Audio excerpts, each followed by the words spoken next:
వస్తే అది చేస్తాం ఇది చేస్తాం అంటూ అరచేతిలో వైకుంఠం చూపించిన కాంగ్రెస్ తీరా అధికారంలోకి వచ్చాక మహిళలకు ఇచ్చిన హామీలకు ఎగనామం పెట్టిందని బీఆర్ఎస్ పార్టీ తుంగతుర్తి మండల కమిటీ అధ్యక్షుడు తాటికొండ సీతయ్య, మహిళా కమిటీ అధ్యక్షురాలు తునికి లక్ష్మమ్మ అన్నారు.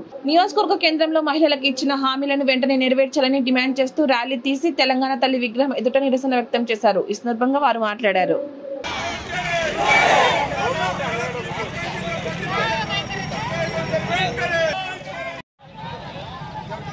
ఏర్పడినటువంటి నూతన కాంగ్రెస్ ప్రభుత్వం ఎన్నికల కన్నా ముందు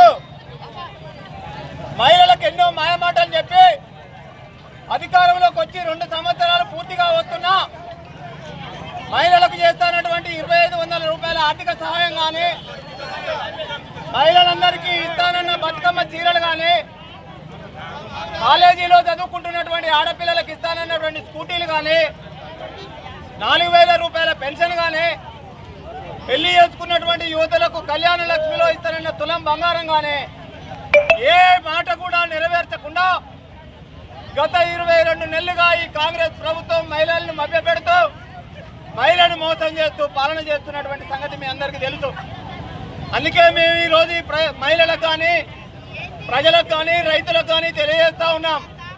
ఓ రైతులారా, ఓ మహిళలారా, ఓ అక్క చెల్లెలారా, మీరు ఏదైతే మార్పు కోరుకొని కాంగ్రెస్ ప్రభుత్వానికి రేవంత్ రెడ్డికి ఓట్లేస్తే అధికారంలోకి వచ్చినటువంటి కాంగ్రెస్ ప్రభుత్వం 2 సంవత్సరాలుగా ఈ అన్ని వర్గాల ప్రజలను కూడా మోసం చేస్తూ ప్రజలకు ఇచ్చినటువంటి ఏ ఒక్క వాగ్దానాన్ని కూడా అమలు చేయకుండా మోసం చేస్తూ ఉంది. రైతులకు కావాల్సినటువంటి యూరియా దొరికే పరిస్థితి లేదు. రైతు పొలానికి కావాల్సినటువంటి కాలువల నీరు వచ్చే పరిస్థితి లేదు. రైతుకు చేస్తున్నటువంటి రుణమాఫీ పూర్తిగా చేయలేదు. రైతుకి ఇస్తున్నటువంటి రైతు బంధు అసలే ఇవ్వలేదు.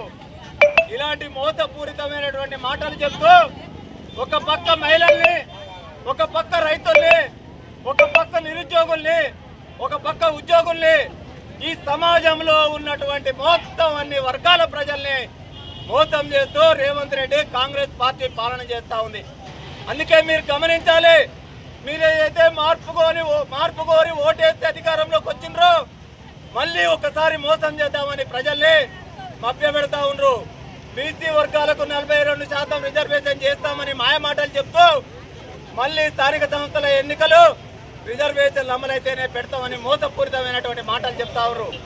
అందుకే ఆడపడుచులు కానీ, అన్నదమ్ములు కానీ, ఏ వర్గమైనా సరే రేపు రాబోయేటువంటి స్థానిక సంస్థల ఎన్నికలు సర్పంచ్ వచ్చినా, ఎంపీటీసీ వచ్చినా, జడ్పీటీసీ వచ్చినా, ఎమ్మెల్యే వచ్చినా, ఎంపీ వచ్చినా, ఏ ఎన్నికలు రాని కేసీఆర్ గారి నాయకత్వంలో కారు గుర్తు మీద ఓట్లేసి బీఆర్ఎస్ పార్టీ అభ్యర్థులను గెలిపించుకున్నట్టయితే ఇప్పుడు వచ్చినటువంటి కష్టాలన్నీ కూడా పోవడానికి అవకాశం ఉంటుంది.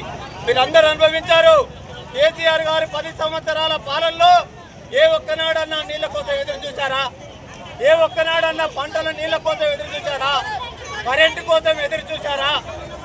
పెన్షన్ కోసం ఎదురు చూశారా? అందుకే మళ్ళీ అలాంటి పాలన రావాలంటే రేవంత్ రెడ్డి పాలన కూలిపోవాలి, కేసీఆర్ గారి పాలన రావాలి. కాబట్టి ఆ విషయాలను మీకు తెలియజెప్పడం కోసం, మరొకసారి ప్రజలందరికీ తెలియజెప్పడం కోసం ఈరోజు మహిళలందరి ఆధ్వర్యంలో ఇక్కడ నిరసన ధర్నా కార్యక్రమం చేపట్టడం జరిగింది.